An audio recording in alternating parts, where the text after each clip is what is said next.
Tired of going down the black hole of grant research, only to become dizzy and confused? Don't know where or how to start? Looking to get into the grant profession? Need answers. What's true? And what's myth? How can I find a grant writer? Well, I'm glad you asked. Lady Grant Scribes started our podcast to be able to answer all your questions, to be your personal teachers and guides on what to do and how to do. We're going to give you all the secrets. That's right, all of the grant writers' secrets. We're taking you behind the veil. The Lady Grant Scribes are here at your service. Hey guys, you're tuned into Lady Grant Scribes. This is episode 3. Wow, Brittney, we on the roll, girl. It's episode 3. I'm excited where this podcast is going. Right? This is 3. You know what they say, good things happen in threes. Yes, it does. I like threes, so you know. 3 is not magic, it's not lucky, but it's something. Good, yeah, right. In threes. We on the road. 1, 2, 3. We are on the road. Hey guys, you're tuned in with Lady Grant Scribes, where we are all about the grant world and making sure that you guys know the truth and can find your grant writer right in front of you. So we're here at your service. And that's Alexis too. That's her too. Yeah, I'm Lexi and this is Britt, and we're excited just to be able to take you guys, we like to say, behind the veil. Where all the secrets, grant secrets, helping your organization thrive and be the best that they could be. Also, we want to be able to help people who want to break into the industry of grant writing. So we're just going to jump in, right, Brittney? We're just going to jump right on in how we do. Yes. Just keep it real here. Because we don't do well with that narrative of, all you gotta do is work harder and believe you can. No, we here to break that up and just say, hey, listen, there's a formulation and a method you have to do, and it's 1, 2, 3. So let's help you. Right. And guys, we created this podcast to help the up and coming grant professional who want to get in the industry, as well as our nonprofit organizations. We definitely know that it is hard to get advice on things that you need in your nonprofit. You're on a budget. So just in case you can't necessarily afford a grant writer, or consultant, here's some tips that you guys can probably do yourself.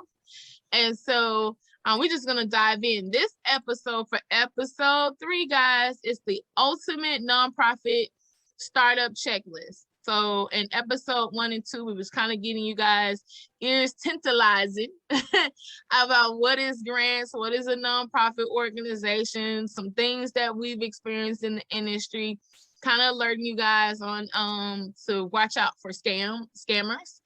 So on this episode, we're just gonna bring it all home, roll it up in a biscuit, put some butter on it so y'all can simmer on it. Slap some gravy on it. Yes. Some gravy on it. Y'all know I'm a thick girl and I'm from the South. So from the South. I like to eat though, so you know. Right. So we're just gonna make sure that we put it in this crock pot so it can simmer, so you guys can meditate on all the tools that you need, and to make sure you're ready as a new nonprofit organization or already an existing organization, some steps that you guys may have missed or need to reevaluate or revise. Mm-hmm. So we're going to tell you the top 12 steps of getting your nonprofit startup ready. So to make sure that you're ready as a nonprofit organization, as a startup, we're going to give you the ultimate nonprofit startup checklist, and there's 12 key points. So I'm going to go, Lexi, going to go over the first 12 of the first 6, and then Brittney is going to go over the last 6 steps that is needed. Mm-hmm. So Brittney, how was your day? What's going on in the grant world in your life? Well, right now I'm doing some documents for some other clients as well as writing grants for their organization. And on top of that, school started, so I'm back in school doing that too.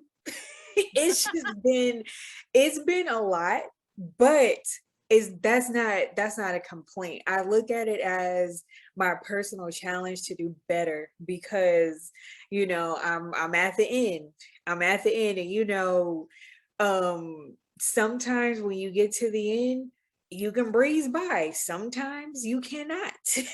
So um it's one of those things that I constantly have to pace myself with because this semester for both classes I got a lot of assignments.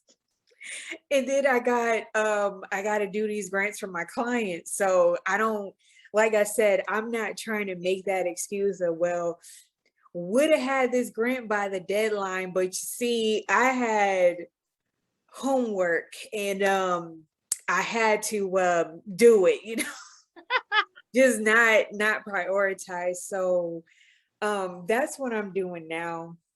You Definitely gonna got rest this. this You one. totally got I this. totally got this. We're grant Definitely scribes. gonna, We're warriors out here for nonprofit organizations. it's all And, righty.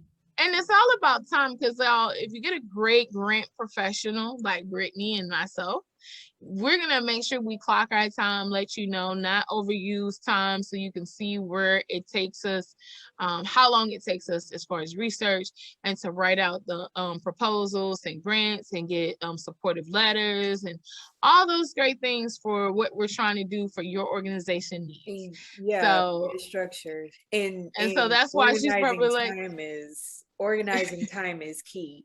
And that's why I yeah. said that's why I said what I said.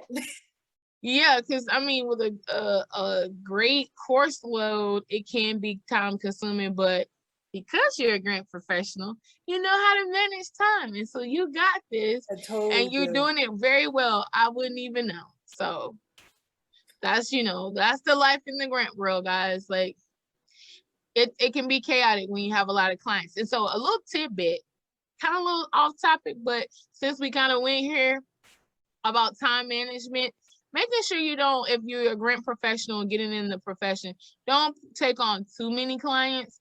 And also make sure that every client is not a good client.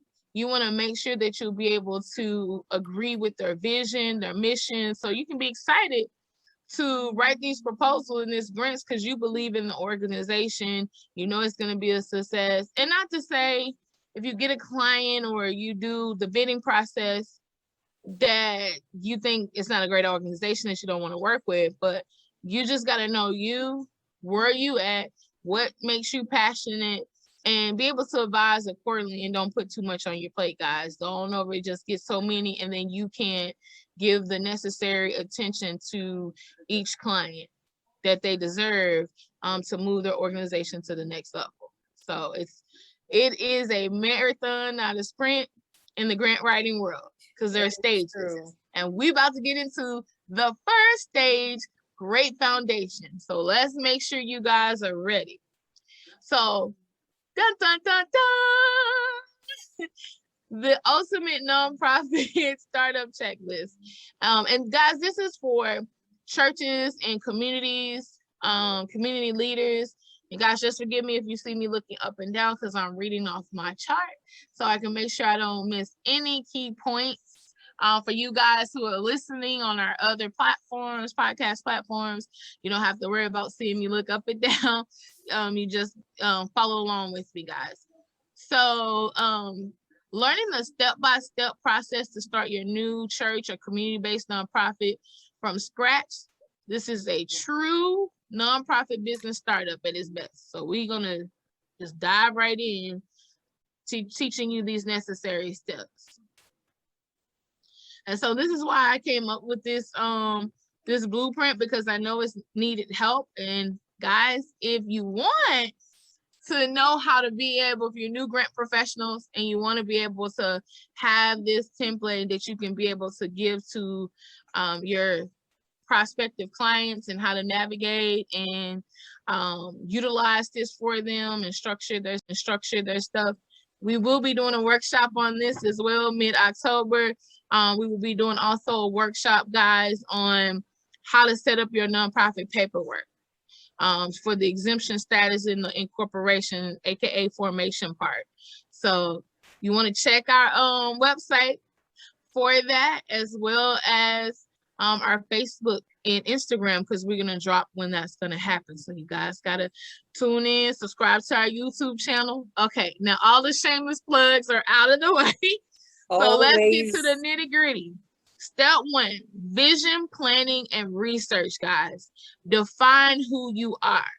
If no one knows who your organization is, or you don't have an idea, because no one knows who you are at this point. You have this great idea. You want to save the world, like most people who are superheroes, like us Grant Scribes. You want to save the world, but yet you do not know how to define your vision and your plan. And, you know, it's a saying that make the vision plain. It's your compass on knowing how to navigate your nonprofit organization. So this step is key. It's going to be your compass for your foundation. It's the first corner block in building, cornerstone block. So this is the first step in pinpointing the type of nonprofit you want to operate. You definitely got to do some research about who you are called to serve. You will need to know the following. You will need to know who you're called to serve, find out if that service is needed in your community, look to fill a gap in service, because you may kind of know who you're called to serve. You maybe know your target community, and you're looking to, you know, in your community, what's going on. There's a lot of nonprofits, a lot of businesses. So where is the need in your community? And that's what I mean by looking to fill a gap in services. You need to develop a plan for funding. So how are you going to get your funding? There's several ways of funding, and we're going to do a podcast episode on the different types of funding so you guys can know what that is. But you got to develop a plan for funding. You got to know your startup costs. What is it going to cost me to do paperwork, to run my programs? That's a separate budget. For each individual program should have a budget. Your overhead budget, if you have staff that you're paying for their advice, you need to pay them, even in a nonprofit organization. Are you going to have all volunteer based? You can have that as well too. But, you know, remember, guys, like we told you, a board cannot be paid. It's just the board have to choose the salaries for your rest of your staff. Mm-hmm. So you need to know what that's going to look like, the overhead to get the building, supplies, the things that you need. Discover who is funding your unique interests. So what foundation is going to fund you? What sponsorships? What corporations are you going to partner? Where's your target donors that fit your narrative of who you're servicing? You need to organize your life to prepare for the journey. But sometimes we be like, oh, I got this, but we have so much going on. It's key to organize your life to prepare for the journey that you're going to embark on. It's very rewarding, guys. And then lastly, perform a self-assessment, skills, talents, and abilities. A good leader can be able to find the right things that they need to build up their organization, the right talents that's going to fit their narrative to get the programs done. If you're not good in social media, then you need to find somebody that can do that. If you're not good in branding and marketing, getting your stuff out there, you need to find somebody to do that. I mean, we can't wear all the hats. We have talents and skills. Hone on to that, and then get the support that you need from other people that can push your vision. I can attest. Right? So Brittney, you can chime in at any time. We can attest, actually, because when we started our podcast, Alexis was like, so social media, I can't. I don't do that. I'm like, oh, but I do. I know how to do that. I got you. I'm gonna put it out there. But yeah, it's about you. It's about you being great as an individual, but being even 10 times more amazing when you have a partner. Because even if you can wear all the hats, would you really want to? Because it's a lot of work. It's a lot of responsibility. Honestly, I like to share a little better. Being honest. And when you're starting up, guys, your nonprofit organization, you might be wearing all the hats until you can get the volunteers in, to get your board, to research, to look for those people. And usually we'll talk about what that looks like when you're trying to get those board members. But usually you are, but you're trying to delegate yourself away from that. Remember, guys, how you start is how you finish. So you don't want to be a one-man show starting for a long time, because that's just it's the inevitable, unless you just have people on board already that kind of like what you're talking about and just gung-ho to go, and you can set things in place quickly. For most people, it's going to take a minute, but be open to expanding, guys. And so just remember, again, a recap. Step 1, vision planning and research, defining who you are. Are you clear on your nonprofit vision? So you definitely want to do that. Step 2, this is vital, your plan and mission. So at this point, we've already did step 1. We did the research. Now we're putting the plan to play. And now we're finding out, what's our mission? What will you be known for? After you have determined the need, the response to your vision, you must put a plan in place to prepare you for building your infrastructure. This is a key to developing solid foundation. You will need to know the following: the plan, whether you are starting an educational group, a church community project, a nonprofit organization, you would need to have a plan. It's important to work with other, like I said, founding board members on this. More details later when they have accept office. You will need to write about your nonprofit vision. So once you kind of did your research, you kind of know, like I said, you're going to be trying to look for these board members, volunteers to make up your staff. You definitely have to have that first board meeting to be able to go over what's your vision, what's the doctrine for your church or for your organization, what's the tone. You also gonna have to know the beliefs that you're going after. So we believe in helping feed every child, that every child shouldn't be homeless. We believe in education. We believe in servicing our seniors. We believe in no child left behind. Whatever your beliefs is, our vision is to help 1 million mothers, newborn mothers, learn education to be able to prevent death, crib death, like to educate on that. That's your vision, to service 100 mothers so they'll be aware of crib death. You believe every kid should have a fighting chance. Your mission, the why and the what. We do this so babies don't die in our community over 50, whatever your statistics is. This is where statistics is vital. And when you're doing your research, guys, you need to do statistics, your population, where you're located, who you're servicing. Those factors need to come into play. And your purpose, what fuels you to do what you do. That after also, you define your mission, go ahead. That also doubles for those who, like we mentioned before, I want to say in the second episode, where you just started your organization 2 months ago, so you don't have all of the data right now, and it's projected. You still, even if it's a projected what I would spend, what it would be, how it would look, it still has to be as exacting as possible. So that's another thing that comes into play with that as well.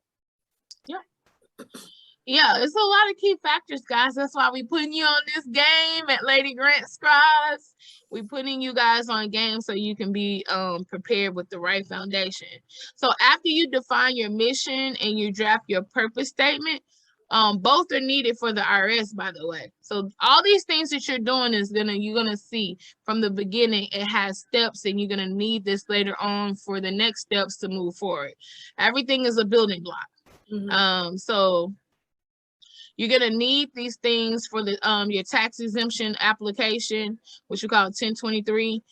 You should describe the overall purpose of the organization. It should answer the questions: what activities will the nonprofit undertake? Where or when will the services occur? And what are core beliefs and values of your organization, guys? Mm-hmm. So You got this, right? Step 1, we're doing research, guys. We're making the vision plain. Step 2, we done wrote out our vision. We made sure we know why we're doing what we're doing, our purpose, mission, and vision. And we're consulting the board. So now we can start getting people to believe our mission and things of that nature. So that drive us right on to the building block of step number 3, uno, dos, tres. Like this is our 3rd episode. So step 3 is for your initial board of directors. So this will be your founding board of recruited individuals who would be legally responsible for the organization. When I say legal, what goes on, the operations, they're making sure that the staff is doing what they're supposed to, that the organization is running like clockwork. So this is why it's very vital to make sure you find the right board members. Usually when you're a new organization, guys, you're gonna have a high turnaround when it comes to your board, because you're going to find out a lot of people not going to be committed to doing what they said they're going to do. This is very vital, the board, because again, they're legally responsible for your organization, making sure the ins and outs, that the funds are used correctly, that comes in from whatever funding choice that you choose for your organization. And as you know, we want you to diversify that so you don't get stuck, so you can have a good turnaround when it comes to funding your organization.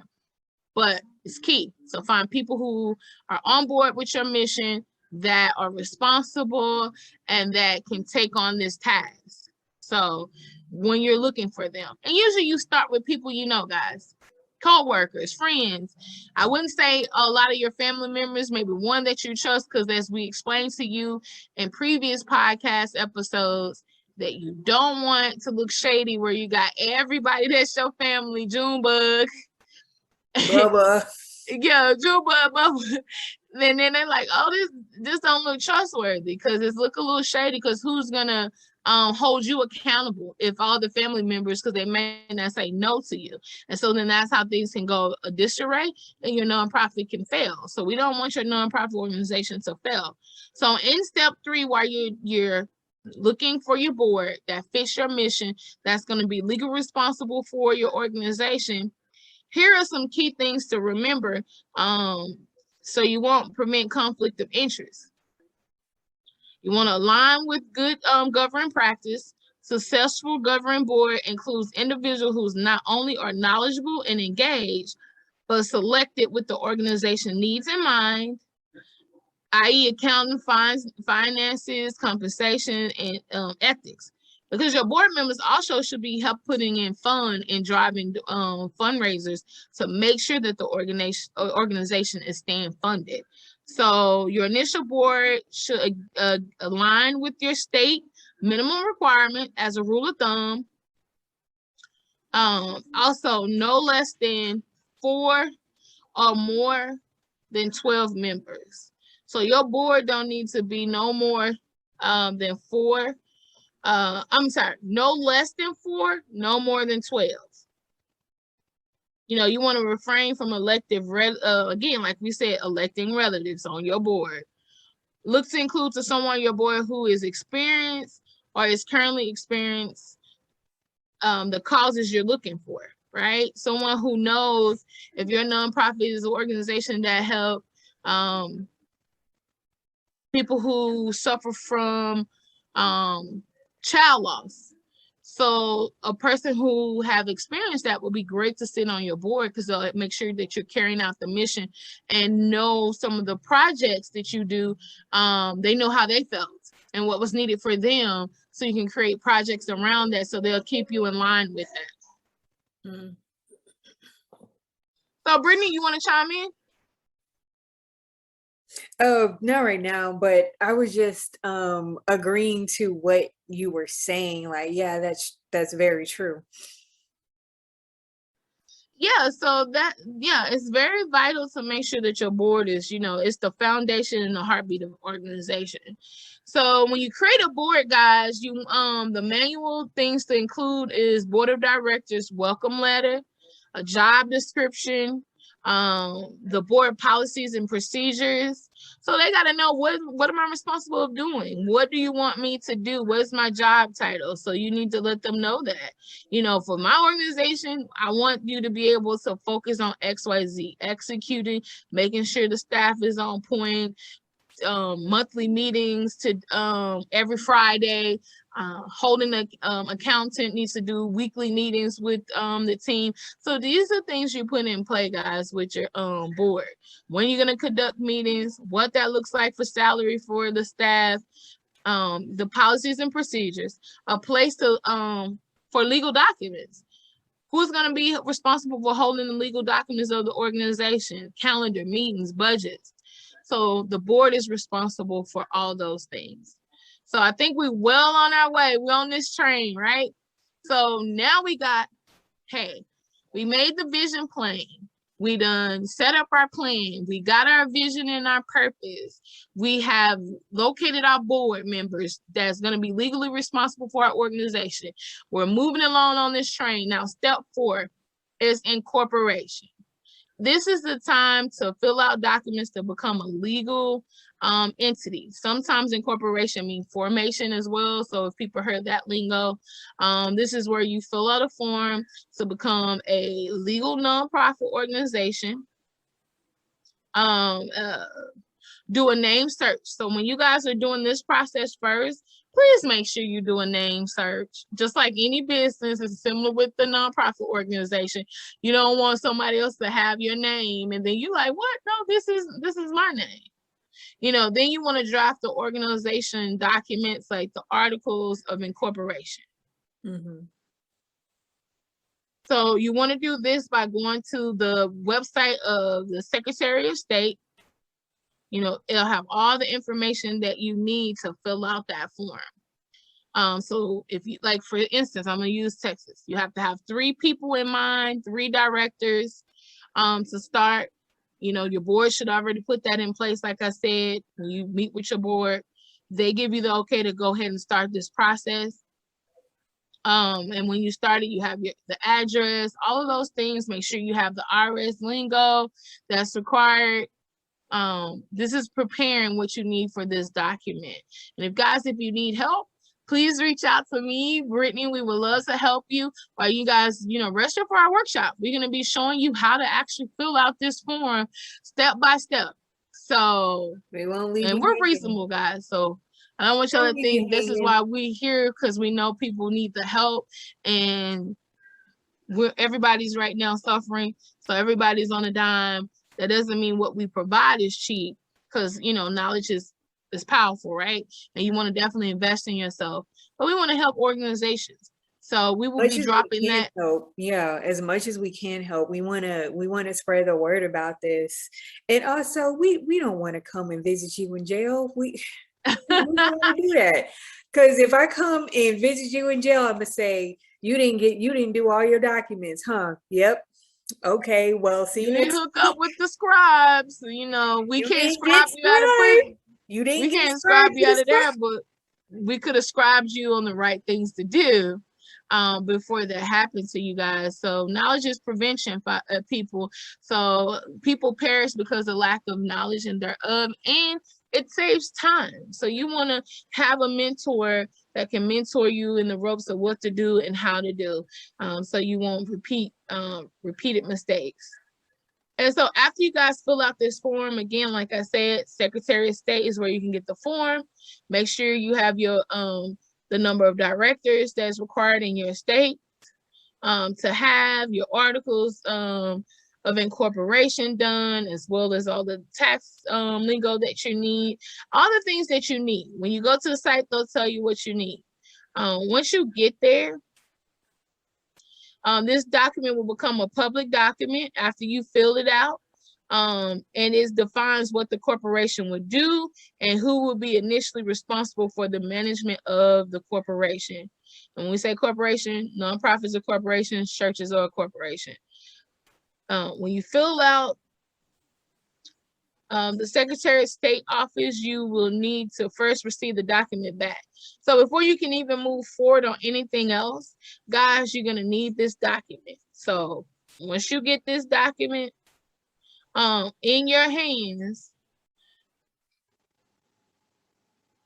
you're ready to start filing for your tax exempt status. You have to have this as the first document before you can officially become a 501c exempt status. You need this. So step 5. So after we get this document, now we're going to make up what we call our bylaws and policies for the organization. And it's time to file documents to become legal, right? So once you get these bylaws, and your board has, you know, you've done another meeting. So you have to draft another meeting up, guys, with your board to say, hey, I applied for the incorporation like you guys said. Now here's a draft of the bylaws and policies. You guys set what you need in the bylaws and the policies with the board. They okay on it. And then, guys, you're ready for your organizational meeting, which was you need to hold your first board of directors meeting, draft your bylaws, draft conflict of interest policy, and create a 3-year operational budget. So once that, when you get through with step 4, the next is setting up your bylaws and policies. And that will include holding your first director meeting, the draft of the bylaws, draft of conflict of interest policies, and creating a 3-year budget of operation is usually the rule of thumb, 3 to 5 year budget. But if you're new, you just need that 3 years starting off.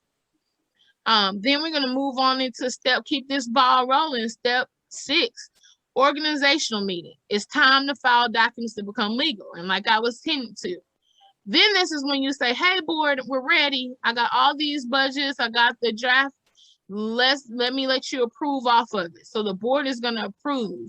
Once the board approve and you look at it, then at this time, you guys should appoint a temporary chair and secretary, reporting on filings of article incorporation, adoption of the bylaws of the organization name, appointment of officers, designate principal officers, and then it's time to get that corporate bank account. It's optional to talk about it. I'm not saying that you're going to actually get it in this step, but then that needs to be on the agenda to talk. Where do you want, what bank you want to open up with, and when you're going to file for your tax exempt status, and what files are required for the state. After your nonprofit incorporation returns, you also want to set up a P.O. box. Or if you don't have a physical location, you want to set up a P.O. box. Set up a postal P.O. box is pretty much recommended. So you know where your mail is going. It's separate from your address. So guys, after you do that, you're gravy. You're in the train. It's smooth sailing, because usually when you get through with that and the board has approved, now you can just go into what Brittney's going to go into. Step 7A is clear selling. So once they adopted, the board has adopted your bylaws, and everything is smooth sailing. It goes from there. It's the next steps of getting ready for it to do your 501c3. So all these documents is important. And when you want to think of a bank, because you want to be able to give your board member some ideas of banks that you're thinking of. Now, there are special banks. I don't know about every state, but I only can talk about Texas where I'm at. But there is special banks that actually match if you're a nonprofit organization, what you're doing in funds, and that have more perks if you're a nonprofit that specializes just in that arena. So you want to look into that, guys. So that's just a little tidbit. We may post some of those banks on our Facebook so you will know. I know BBVA, which is a Hispanic-owned bank, it does match funding for nonprofit organizations, have some key things structured in place just for all the needs that a nonprofit organization has to go through. Some credit unions do as well. So those are just things, guys, to look into. So I am going to give the second half over to Brittney, guys. We're going to take a short intermission. We'll be back. And then we're on the second half of making sure we have the right setup checklist for our nonprofit organization, that right foundation, guys. Stay tuned. You're tuned in with Lady Grant Scribes. We'll be right back, guys. You've been scribed by Lady Grant Scribes. Tune in every Friday at 7:30 p.m. Central Standard Time. Welcome back, guys. The bottom of the hour, like we said, we're going to just continue to let this train keep rolling. Guys, thank you so much for tuning in with our third episodes with Lady Grant Scribe. You're tuned in with your girl, Alexis. Also, my girl, Brittnei C. And she is going to take us home on the last 6 steps that is vital to make sure that you have a strong foundation for your organization. We're going through this checklist, guys, the ultimate checklist to make sure that your organization is going to have a solid foundation. All right, Brittnei, let's go. We're on step 7. All right, cool. So I too, just like Alexis, I too have notes and I will be looking down at them. Now, if you're listening to this audio, like without seeing us, then I just said that in vain. But for those of you who are looking at us, I don't want you to be like, oh, she texting us something. She claims she gonna give us these steps, but I don't know. She's looking down at something, you know. Looking a little distracted. Is you on your podcast, ma'am? No, guys, we make sure that we're bringing you vital information. So we're taking notes. We took notes. We did our due diligence, so we won't forget anything because this is vital for your organization to make sure you follow these 12 steps for a solid foundation. So just jumping into number 7, like I like to jump into things. So the legal way, of course, always. So requiring your federal tax ID, and that is your IEN number, and this is important, or your TIN number. Either one, you need this because before you can even get established for applying for your taxes, this is like the first thing, or one of the first things they're going to ask you over several of the documents about your taxes, because this is the unique employer identification number. That's what EIN stands for. That's your unique number for them to identify you for the purposes of taxes. And this is for specially formatted for your 501c3. So if I could chime in, Brittnei. So guys, this is like your social security number for your business. And I think we talked about the step for hiring out your staff. If you're gonna hire staff, do those things, you need this number so you can do all your reporting. Like if they're going to be contractual, are they going to be W-2s or 1099s? You need that, volunteers. And you can't get the bank. Remember I said with your board, you guys are supposed to get permission to set up your bank account. Can't set that up without this. So much. And then this number is also used for everything, for your business, just like Lexi said, federal tax returns, donations, grants, and receipts.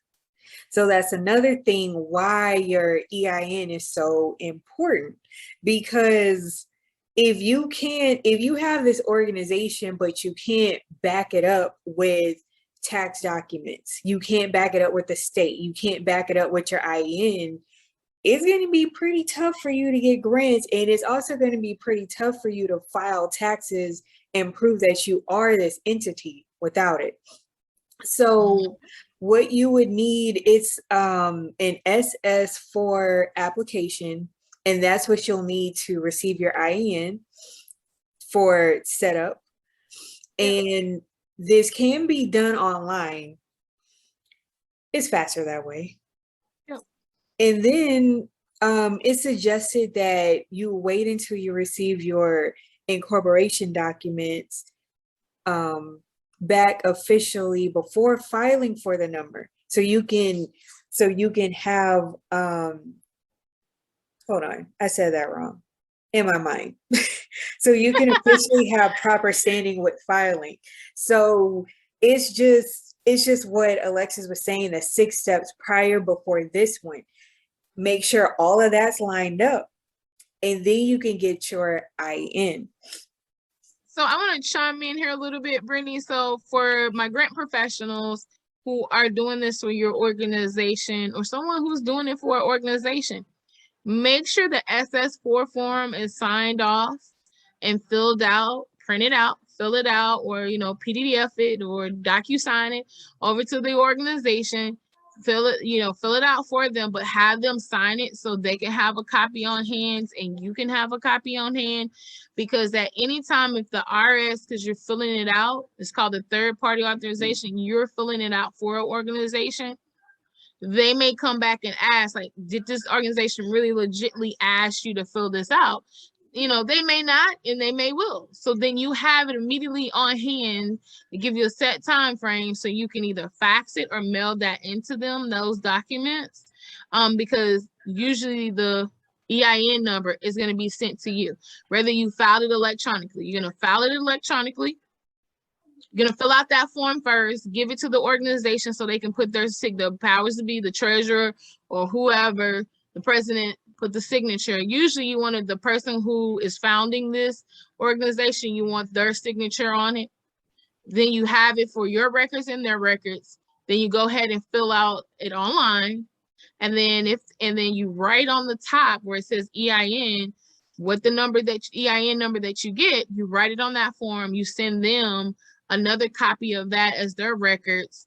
And so when they ask you to send that in, you have it. You can send it in and say, yes, I did get permission. If they don't ask you, they don't ask you, but you have it on file for your records and the organization records. And usually it takes a couple of days for Brittney is going to talk about that. It takes a couple of days before, guys, they mail it to you back out, the original document, but you get your EIN instant when you do it online. But for my grant professionals who are doing it for someone else or someone else doing it for someone, make sure you fill out the form first, send it to the organization and get the proper signature of approval, have it on file in case the IRS asks you for that document after you submit it online for them. So, all right.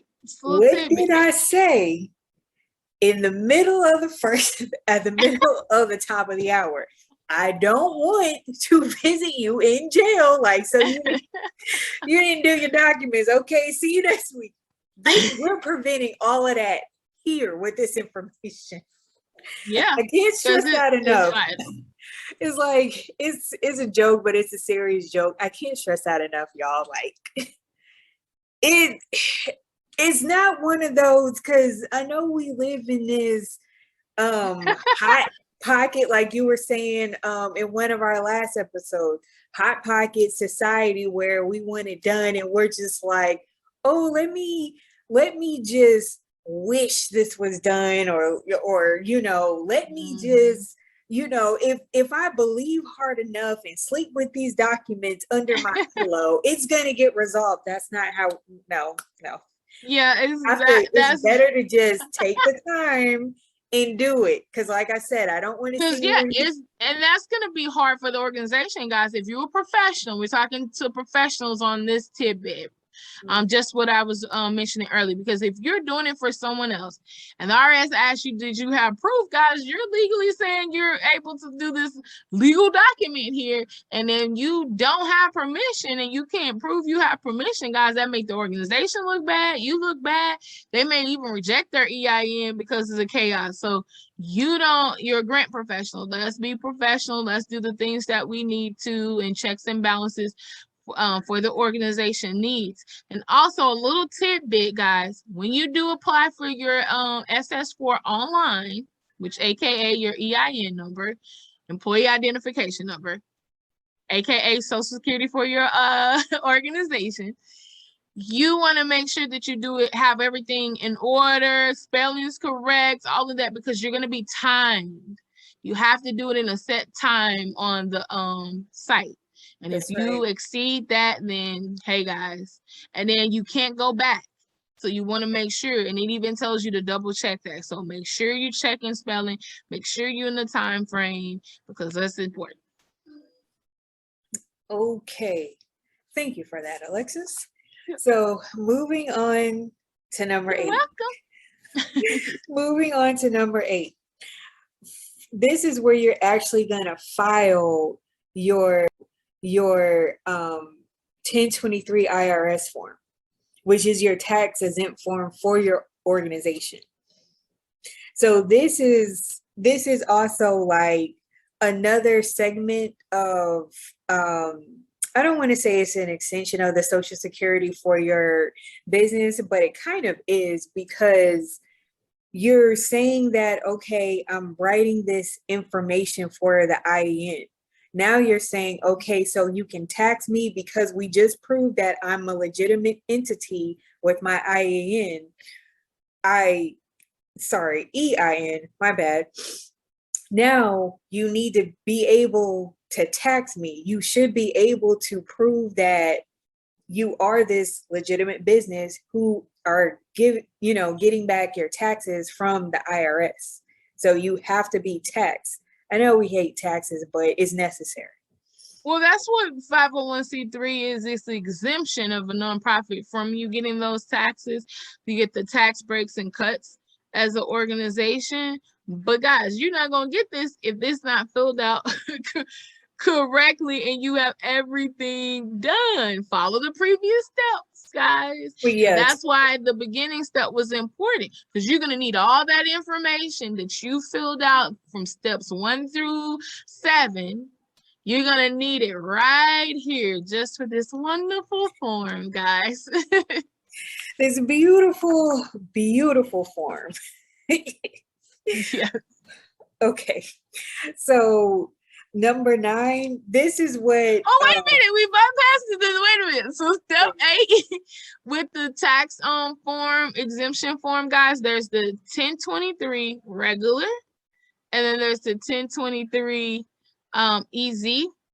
And if you're in the 1023 EZ is the form if you're in the state of Texas, because I always refer to the state I'm in. We do work with other states outside, but it's just easy right now for me to refer to the state I do most in, which is Texas. I do in other states as well.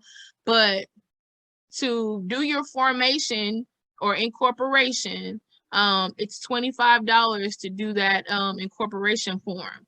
When you get to this form, if you do the 1023 EZ, it's $300. It's less items that you need to hurry up and most likely get approved. When you do the 1023 by itself, it's like a $600 fee, and it's more extensive of everything that you need that has to be on point. So that's just a little tidbit, guys. But it still do the same thing for exemption, but there's different things that goes along with that. You want to look into that, the instructions, and see what's best for the organization that you're filling this out for. But most people go ahead and use that 1023 EZ form, guys. So that's just a little tidbit for my grant professionals or those who are out there. And we show you guys how to fill out the 1023 EZ, how to fill out your formation, and even give you tips on bylaws. These workshops will be coming soon in October. So be on the lookout, guys, on our Facebook and Instagram. Yep. Okay. Can I move on to number 9 now? Okay. Okay, number 9. This was referencing number 6 that Alexis said. She was saying on that one, you might want to think about what bank or credit union you're going to use. So number 9 is you're at the point where you're like, okay, I've thought about it and here's what I want to do. So when you after you receive your formation document back, you can begin to set up other areas that will help functionally immediately as a charitable entity so you can get into the business of changing lives. So apply for a bank account. You'll need to have the means to transact business, as well as accept donations via check, electronic funds transfer, and third-party processors. And apply for your Duns and Bradstreet number. In most cases, this will be necessary to establish yourself as an organization for merchant credit and government contracting and applying for grants, which is true.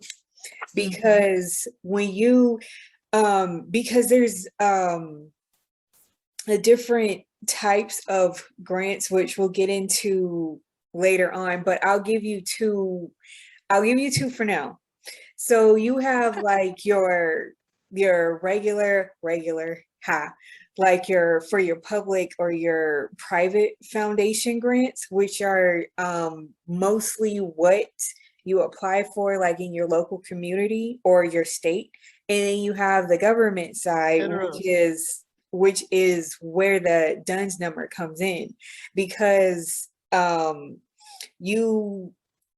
in order to get those, the federal grants, that's what that DUNS number is for your organization, as well as your grant professional should have this as well. And I researched this like a few nights back, probably last week or longer, but I heard something like they were changing the DUNS number to a UEN, which is a unique entity number. So that's what they're going for now. I checked, I heard it was December 2020 when they did that, when they made the change. But I too have a DUNS number myself as a grant writer. I have one.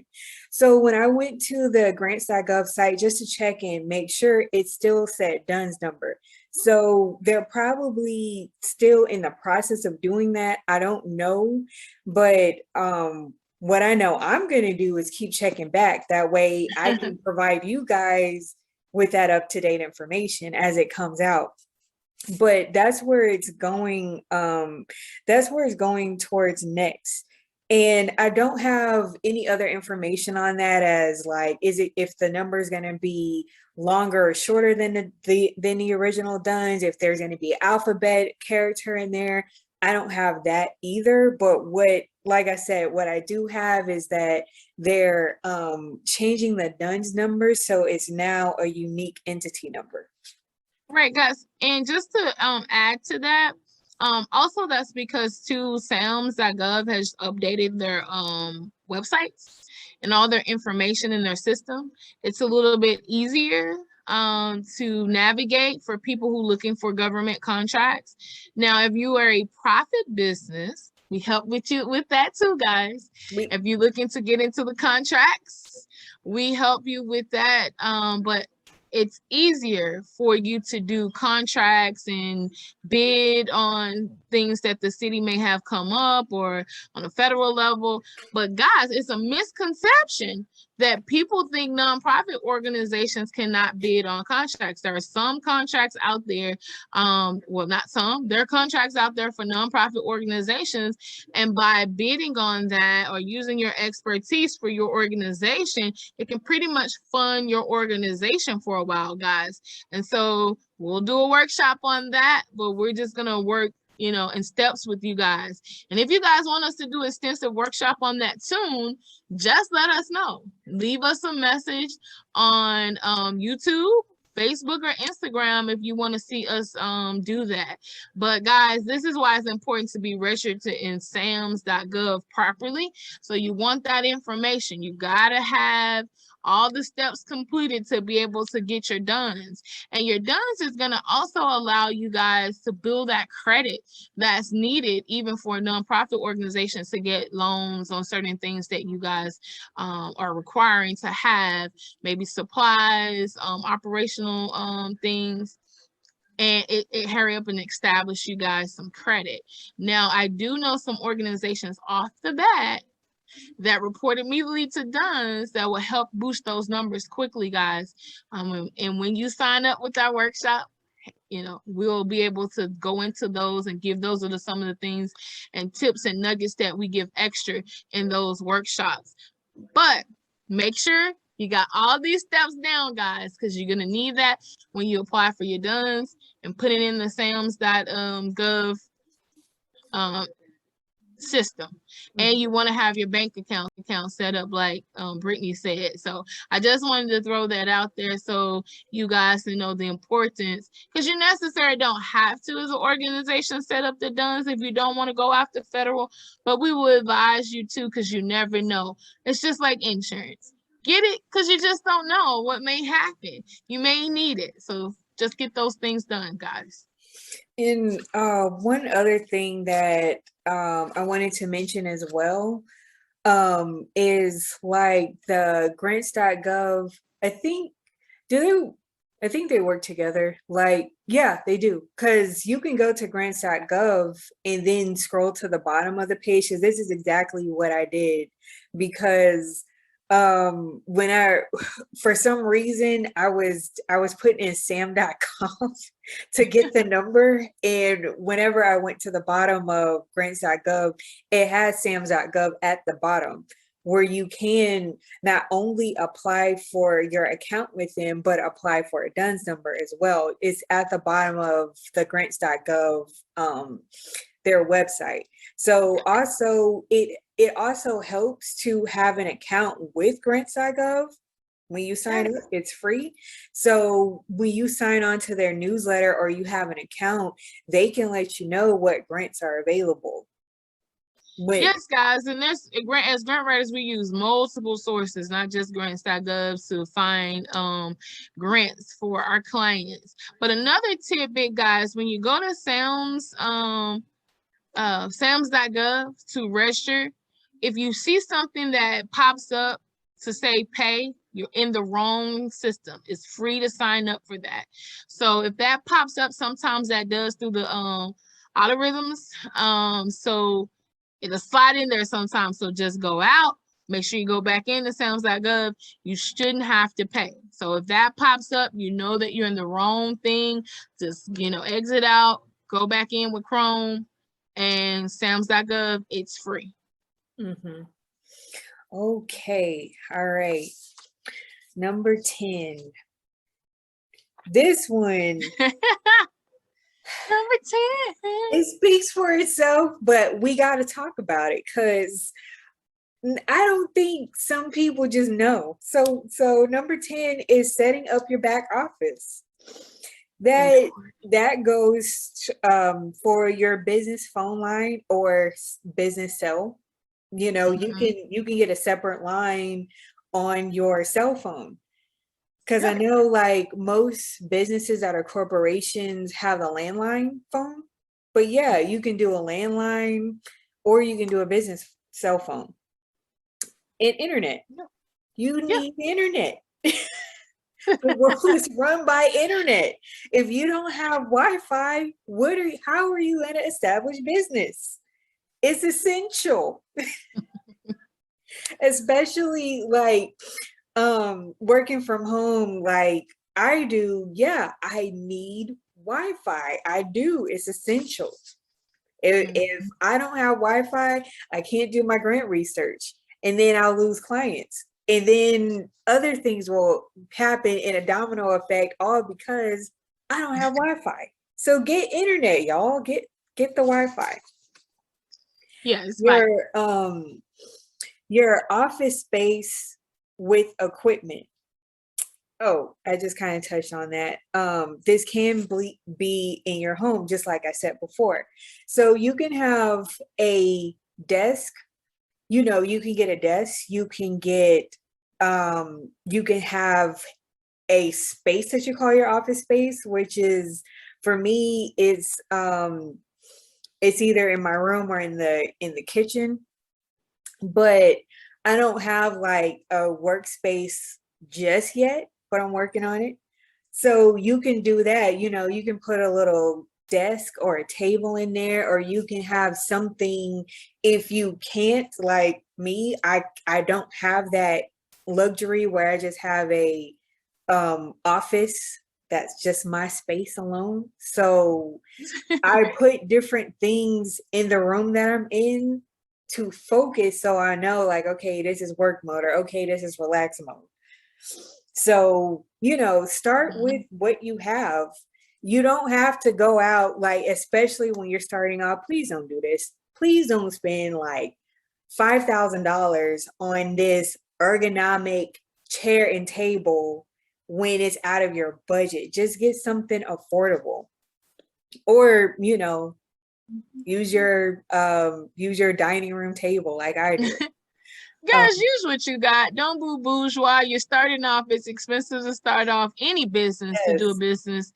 And even use Google Voice if you have to start off that way until you can build up and generate the funds that needs to be. But it's vital to get, like Brittney said, these key things. So Brittney's gonna keep telling us. Guys, hope y'all taking notes, man. These are some good tidbits, Brittney. Especially when you're trying to get your organization up and running, the items you need, because sometimes we forget about just the simple things to run our office. We just think about paint and color, and we want this overall look, but let's get the basics, the simple things we need. We can, and to be honest, you can do that later, like the color schemes and the overall theme, what your brand is, who you want to represent, who you want representing you, and so on. That should be like next after you get yourself established with your back office. Also, you need a space or a file for company files. And especially those tax documents, guys. When you get them into your budget, you want that on lock and key, and then you only want the other person to have that as your accountant for checks and balances, even like credit cards and things like that needs to transfer through each department. They need to have a lock and key for that as well, and accountability. However you guys want to do that system with your accountant. So yes. The company files, for me, this is what I wanted to say. For me, what I do with my clients, because I have, like I mentioned earlier, I have school and I have clients. So this helps me not put schoolwork in the client folder and not put client work in the school folder. It helps me stay organized. And also, I have it's just like a huge client folder, and within that folder are all my clients that I have, and they have a folder in their folder. So I just click on their name, drop in their specific documents, what we talked about if we had a meeting. So next time we have a meeting and they say, hey, I sent you XYZ document. You didn't tell me you received it. Do you have it? Wait, let me click in your folder. It's right. See, I got it. Or no, you have to resend that to me. I didn't get it. So that's, for organization, that helps me a lot. And also your internal systems, like your email, Gmail. It's the best. My personal opinion.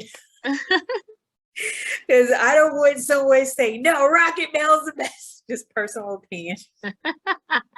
Your voicemail? Gmail, did you hear that? Sponsorship? Not saying. We're not Hashtag not fun. We're not paid to say that, but Google is great, as well as, guys, any Microsoft Office system, internal system, where you can make sure you're getting your domain set up, where you can get the emails and you can get the .orgs on each member to have their own personal email. Just look a little bit more professional than Gmail at the end as a nonprofit organization, but no judgments. If you're starting off, you're starting off. It is what it is. And then that's why it's called growth and progression, guys, because at the end of the day, you're a nonprofit because you want to save and change lives, and your mission is at the forefront. So we get it. and this is why we said we got you, because we don't want that narrative of like I said, we're not doing excuses of, well, I just don't have the money to buy a land phone, but I got this cell phone, but I need the money for a landline. No, just use what you already have. And the last thing is insurance, business insurance. It's vital. It's important. And also document software. I didn't say that before insurance, but your document software. So like, that would be like your Word or your Google Docs or anything that you can type with or help you structure. Or if it's not that, it's a database where you reference. If it's not, Microsoft Office Word or Excel or whatever you use, if it's a specific database that you hold all your documents in, then that goes, that's a part of document software, but just a cheaper route. I don't have Microsoft Word on my computer, so I have OneDrive. You get 5 gigabytes for free. Yeah, guys, just use what you have that fits your organization. Remember, you're a startup, so you got to build your clientele. If you're offering a nonprofit organization and you offer services, you got to build that clientele up to receive the service that's in your community. Mm-hmm. So do what you can with what you can with your budget, and you'll learn that as a nonprofit organization. But guys, remember that budget you're setting. You're doing the budget because you know how much funds you need to raise to be able to execute those programs and keep your organization running and functioning proper, to make it thrive for your community's sake or your vision or your purpose. So follow that. Remember the plan, make the vision plain so it can be your compass to get you where you need to be to get the things you need to be functionally running. So great tips, Brittney. I'm excited. I'm sitting up here like, yes, come on through. I was saying that at the top of the hour. I was just like, okay, I'm getting schooled right now. But more about the insurance. All businesses require some form of insurance. As you're starting out, perhaps check with your personal insurance company for options. Later, they are strict. There are strict insurance requirement levels for funders that they require. As long as you begin the process, you will see those and can adjust accordingly.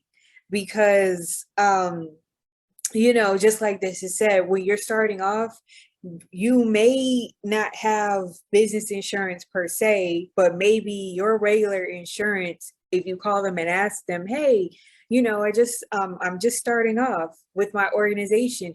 Can you cover me until I can get this specific insurance? And what are the only 2 answers they can tell you is yes or no.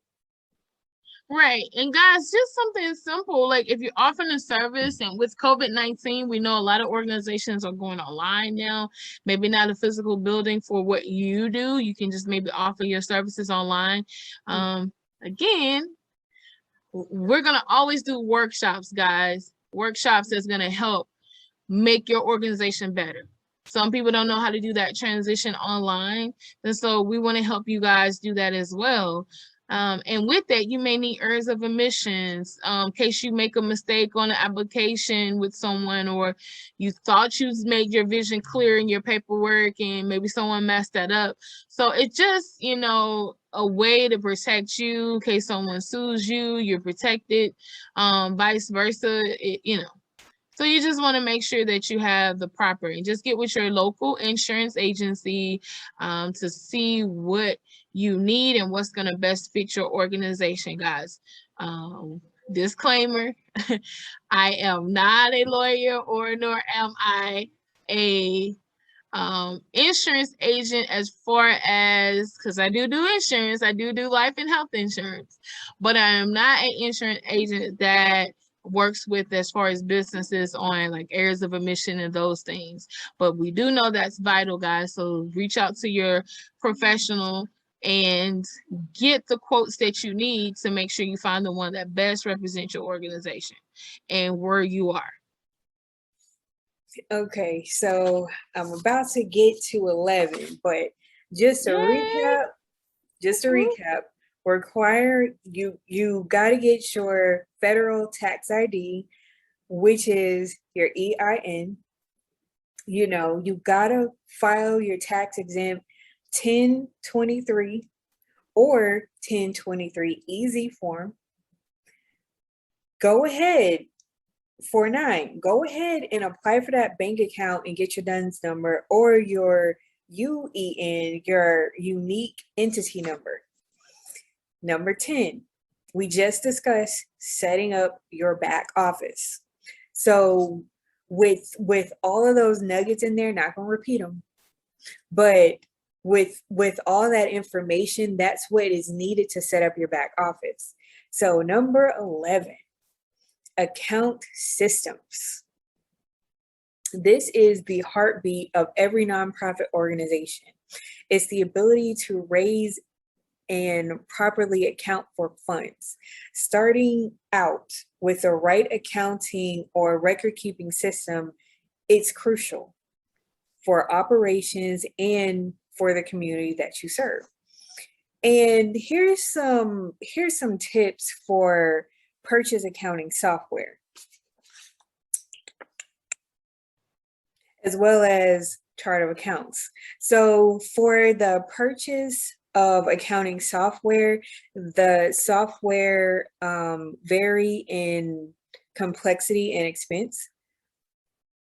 You do not want to be ill prepared with covering your finances. There are several companies that have made software specifically for a small nonprofit organization and have excellent tutorials on how to use them as well. It is always best to go with someone who is an industry expert and understands the nuances of fund account and running nonprofit reports. And this is for anything. Accounting software, that could be bookkeeping, but I think that's not the same thing as accounting. But you have to be able to say what you're going to spend and see it all in a documented form that has everything accounted for, everything you spent by the cent, by the penny would be accounted for. So then when the organization is, when the funder is looking, or, you are the nonprofit organization and maybe you want to partner with another one, that's crucial, because if maybe you don't have the budget for that and you're getting you're getting your ducks lined up, and that's good. But if you have the budget to partner, do so. If not, just wait until you have that, because when you, as a single entity, your accounting is messed up and then you want to partner with someone else, that may make the both of you look bad because one of you is already looking bad. So just keep that in mind as well. So just want to, make sure you have, like I said, make sure you're good and you're square. So whenever you go after partnerships, that's good. That's good as well. And so, as I mentioned earlier, your chart of accounts. This is crucial to the internal operations of your nonprofit organization, and also is customized to meet your program need. According to Investopedia.com, it is defined as a listing of each account a company owns, along with the account type and account balance. Shown, the order of accounts appear in the company's, in the company's financial statement. The chart of accounts is the official accounting term for the display of this financial information, which includes both balance sheet accounts and income statement accounts. The chart of accounts shows assets, liabilities, equity, revenues, and expenses, all in one place and broken down into subcategories. So this helps as well because this is giving you the just kind of like how you categorize everything, how you put everything into receipt. This is what that does. And so when you see what you spent, it's like the overall blueprint of what you spent, what revenues coming in, what are the liabilities, what are you building, what have you lost? So it's not necessarily like a ginormous P&L statement, but it is something that can help you better track everything that you're spending and everything that you're gaining profit in, that you're getting a profit from.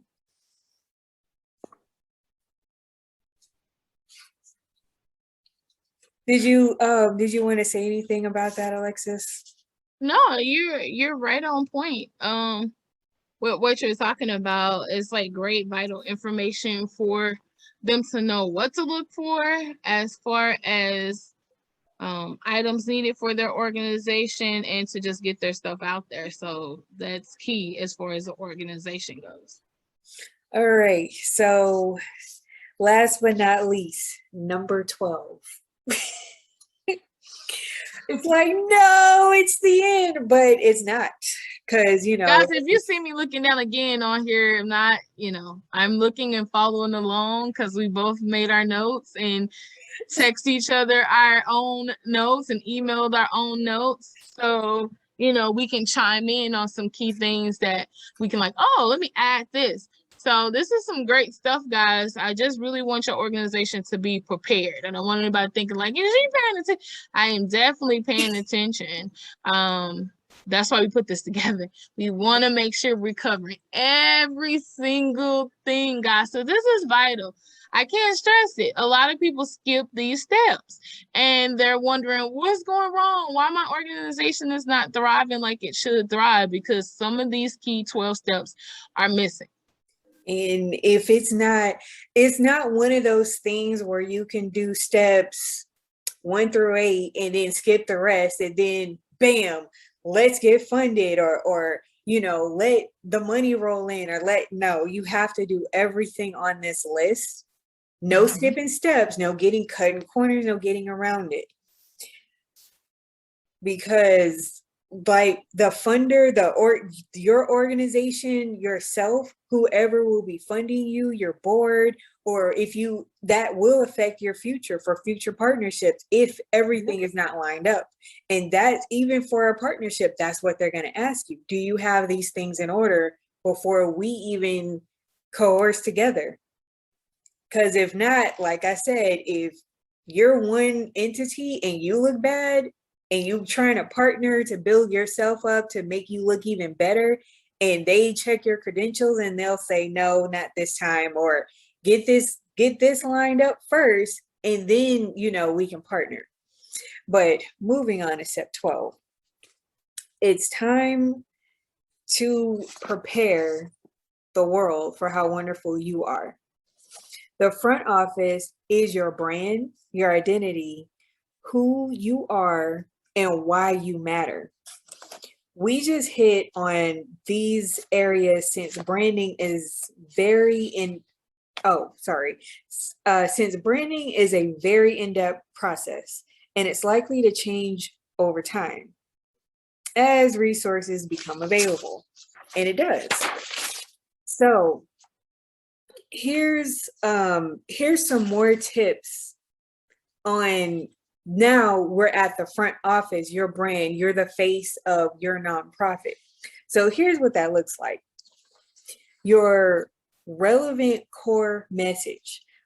in that, your value statement, your motto, your tagline, like us, for example, Lady Grant Scribes, you know, you hear us say it, you hear it in our commercial, "You've been scribed by Lady Grant Scribes," because you have. My followers have. Everyone has. Yeah. That's our motto. That's describing you up for information, and that's our tagline. So you can know what scribes do is hold. If you think about ancient scribes, they hold precious, vital information, documents as law, processes, whether it be how to take care of a child, vital information that is key, that can be preserved for the next generation to utilize. And they had to be very skilled and meticulous in that, and record breaking. And so, guys, we feel that we like that with grant writers, you know, for a person mission to get their vision out there and to get funded, you have to be very meticulous. You have to write things strategic for the next generation to follow for your organization.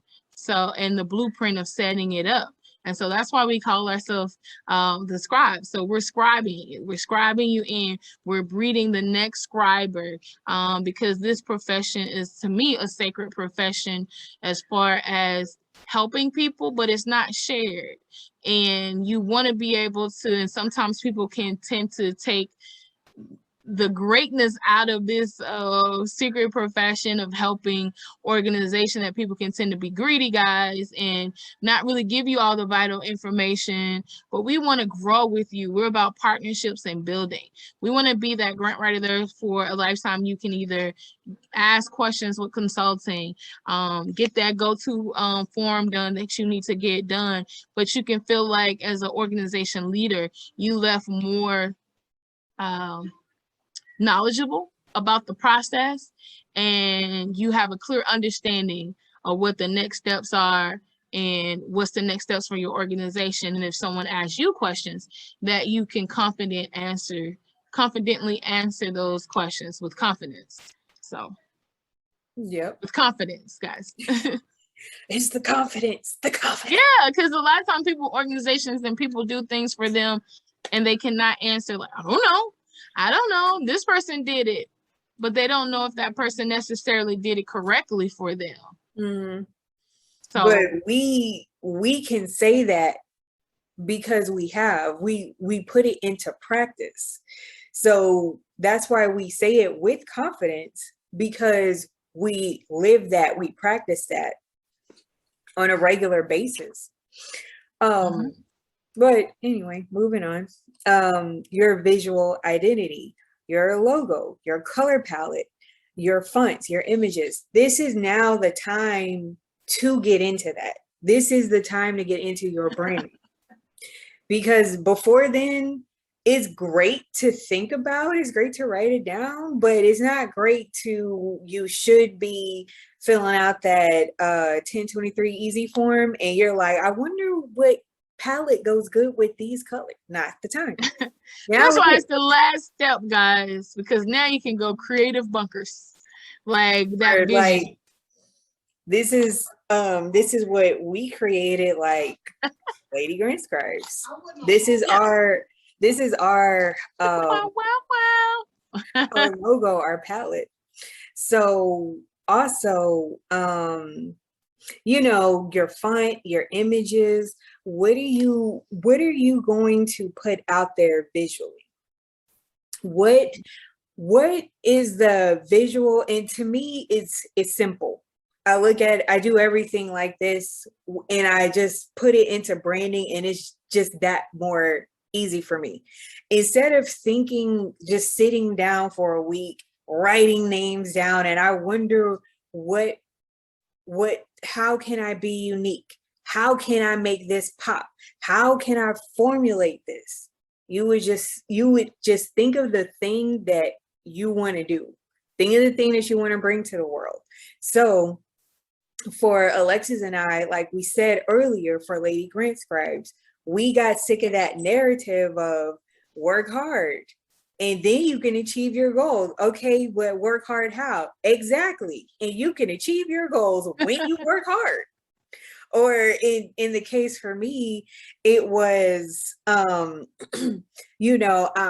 actually reaching out to 20 plus year grant veterans who are telling me that they're keeping what they know under wraps, or they're telling me that, oh, free information is available, or I charge this and this, which is fine. Like, I don't mind paying, but where can I get the information? Oh, Google it, do this and that, put this here or there. Okay, but you're telling me the why, which is good, but you're missing the how, which I need. And that's guys, it doesn't hurt. And that's guys, it doesn't hurt to share this information. A lot of times, people just like, if you say, Alexis, how can I start a business? Well, let me show you. Let me point you here. Let me show you, because you still got to do the research. Does it hurt me to show you exactly where to go? You still got to do the research. You still got to do. Now, if you want me to do deeper in consultation with you, yes, we can schedule that. But did it hurt me to just point you in the right direction? Guys, that's why we created this platform. Loving, sharing, caring. So I know you guys, it's all about love. Lady Grant Scribes subscribers are all about love, sharing the vibes. So guys, please share this. That's why you're gonna always hear me say sharing is caring. So please share this, because there's organizations out there that needs help. We even do consulting. I do consulting with Grants by Lexi for even businesses. So guys, people are needing help. Help them. It doesn't hurt to give vital information for free.com for the logo. Like, come on. If you don't want to give them the information, at least point them in the right direction. At least do that. Yes. But it's like all that extra, that crabs in a barrel. I know you want to make $1. You can secure your brand, your marketing, and still help people and still make $1. Okay, guys, because at the end of the day, it's about recurring income, building relationships, and being trustworthy for people to help. So, because it's one thing for someone to just like go do that, but if you actually took the time to show extra hospitality, to be courteous to someone, that comes back to you where people are like, oh, repeat business, and you don't have to be looking for clients. And that's the difference when you are in a profession, guys. And this is what the grant profession can do for you. It's where you're sought out. You want to always position yourself in any business where people are seeking you. You're not seeking them for overflow, right? So this is key.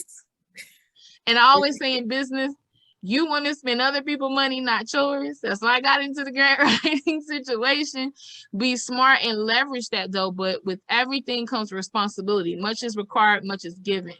So for much is given, much is required, guys. Be good stewards of what you have in your hand and how to multiply that, how to help others. It'll come back to you. But that's why we did do this podcast, guys, to correct some of those issues and help us on the way. We say that the scribes are here, the champs is here, because we feel we're champions by championing pureness and authentic practices of helping people. So yes, the champs are here, the scribes are here. We're champions in this game, because as long as you guys are successful, we feel we're champs and we're superheroes. But back to the steps. Okay, so we just discussed your relevant core message, which is your value statement, your motto, your tagline, your visual identity, your logo, color palette, and your font and your image. Print collateral. Those are your business cards, flyers, posters, and signs. And yes, all of these things can be digital, but there are some organizations out there, especially if they've been in nonprofit for a long time, they kick it old school and you have to mail them flyers. They want paper, they want hard copies of things. So, just be respectful of that as well. If someone is telling you, hey, don't send me an email with your flyer or I'm discarding it, mail it to me. Respect them and mail it to them. Printed, I have a printer. An inkjet printer is like the best because it's like so good. It just is. And it's very crisp, and um it doesn't smudge. That's what I was trying to say. It doesn't smudge. So get you an inkjet printer if you can afford the ink, or go to FedEx or your local library, because they also have inkjet printers. And like I said, no smudging. And no guys, for color bleeding. non-profit organizations, a little tidbit will go into that. But if you're a nonprofit organization, the library is your friend. There's resources they have available for nonprofit organizations. So utilize it. The different database systems that they have, as a individual, it's very expensive when you're paying for it by yourself. But your local library has this grant database software, which would probably cost you thousands every month. They are paying that bill. So all you got to do is show up and utilize it, take full advantage of it. They even have it at my college library, because it's technically a public library. So even when I go to school in my school library, I can do my schoolwork and at the same time do grant research. It's a but you need a grant professional to do that, because we know exactly what we're looking for. Because you guys may not, but you can go through a workshop that can teach you, invest in yourself on what to look for and what to pull. Guys, I'm all about using us, but if you can do some stuff, self-help yourself while not learning the education, you can't do everything, guys. You're going to eventually have to invest in a grant writer. You may say, I save corners here, but I need this done here. I'll do this, but I need help with this to make sure. It's going to be something that you're going to utilize a grant professional for. But we just want to be able to give you all the tools. So Brittnei, on step 12, you were saying all the things that they need to do. They can do all the colorful things. What else can they do as far as getting their organization out there? Create a website. Create a website. Let the World Wide Web know who you are. Let the searches begin. Know who you are, what you stand for, what you utilize, what the web in itself, whatever browser search you use. Google Chrome, that's me all day. And you, whatever browser search you like all day, that's you. But when you whenever you're creating your website, you have access to more people. It goes outside of social media. I know that's what we love nowadays. We love, Instagram, Facebook, Twitter, YouTube. We love those platforms, as we have those platforms for Lady Grant Scribes to spread the word about grants. But it's nothing like having a website where all of that information is housed in one spot. Because when you do, when, let's just say, for example, you never heard of my Instagram, Facebook, podcast, YouTube, Twitter, you just never heard of Lady Grant Scribes via social media.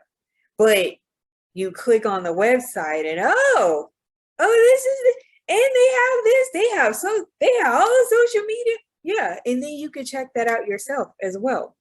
So it's a way to connect to your audience. It's another way besides social media to connect to your audience.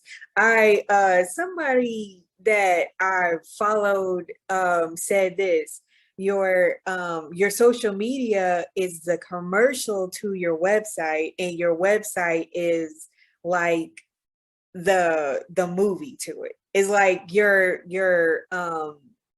social media is like the trailer, and your website is the movie itself, because you'll put more goodies and things on your website versus your social media. And it's best to have a 3 to 5 page minimum for your site, like your home, about us, or about me. What do we do? What do I do? Donate, contact. Because when you're in the startup phase of your organization, it's possible to find these online for normal costs, and some for free, while still relying on a professional image, which is important. So the most important thing is that you put yourself in a position to be noticed, like we were just saying.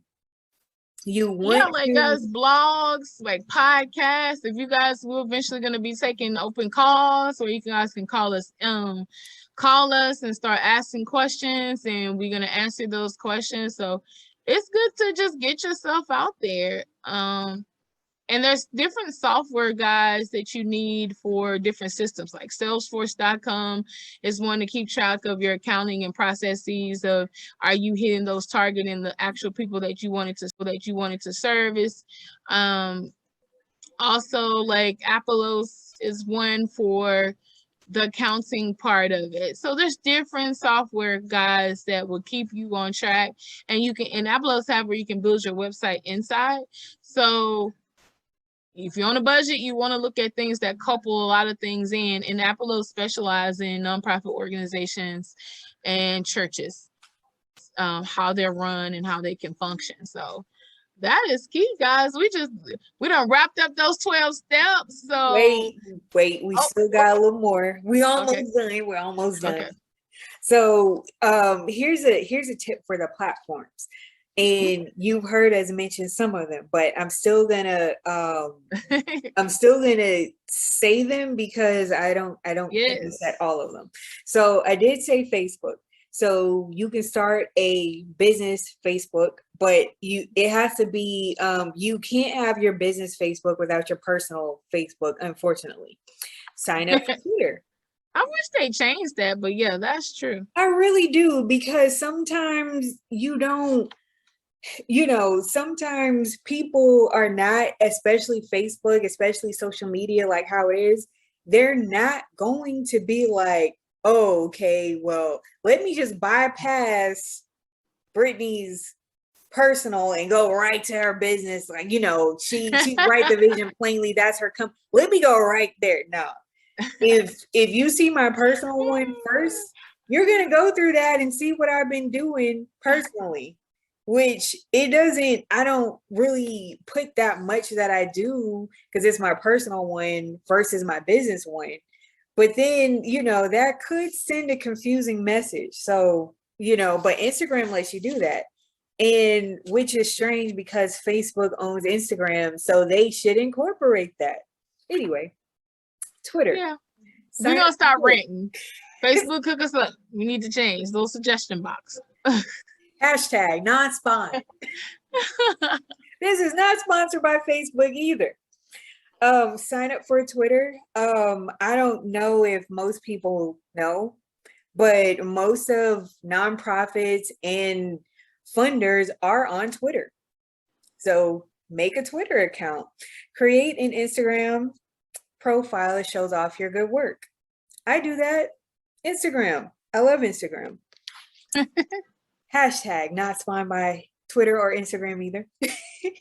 Raise awareness and funds with a GoFundMe or your donation page. That's one of them. But they have, like GoFundMe, they have other platforms that are like charitable organizations that will let you do that, where you're raising funds for spreading the message that you want to spread. Then I don't believe that's the same as Patreon. I don't believe it's Patreon's a little different. Like Patreon gets more maybe into a specific project that you want to launch. But GoFundMe, like, hey, this is my organization, fund us to be able to do an overall picture. And Patreon, you can be kind of specific per project. Okay.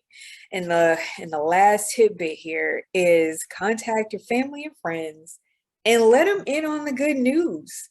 They may, they may turn out to be some of your best supporters. And that's exactly what happened to me. I was all extra scared to put my business out there, write the vision plainly. I'm a grant consultant. But then those very people that I'm thinking, oh, you're going to be against me. They were like, why didn't you tell me? Why didn't you say anything sooner? Of course, I'm going to support you. So So that's it. But just for a little recap. So your federal tax ID or your EIN number, filing your 1023 IRS form or 1023 EZ, applying for your bank account as well as your DUNS number or your UEN or unique entity number, setting up your back office, your account systems, and now your brand. Now sharing your brand with the world as well as family and friends. I totally nailed that. Yes, you did. You did an excellent job. Look, pat ourselves on the back. We're up here helping nonprofit organizations structure the right way, right? Right. So we definitely want to you guys to be equipped with the right armor on you, like superheroes that you are, saving your communities and neighborhoods, grassroots. So let's grassroots on this great foundation with making sure that we have the ultimate 12 steps checklist of a startup organization, guys. And you got it here first at Lady Grant Scribes. So guys, remember to follow us on all our social media platforms, Facebook with as Britt and Lexi, and on Instagram we are Lady Grant Scribes podcast, and on Twitter we are Grant Scribes. So make sure you follow us, guys. Did I forget one? I said Facebook, I said Instagram, I said Twitter, YouTube. You didn't say YouTube. You want to follow us? Go ahead, Britt. What's our YouTube?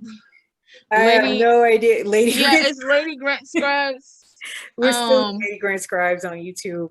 Yep. So pretty much everything is Lady Grant Scribes, guys, besides our Facebook and Twitter. Twitter is Grant Scribes. Oh yeah, Facebook and Twitter are a little bit different, but yeah, everything is pretty much Lady Grant Scribes. So the scribes are here, y'all. The scribes are here. Yes, we're here. The champs is here, y'all. We knocking out all these myths, putting into place, knocking in the right foundation. So thank you, guys. You have been scribes by Lady Grant Scribes. I am signing out as your host, Lexi Williams, and co-host Brittnei C. Yep. Yes, we're doing it.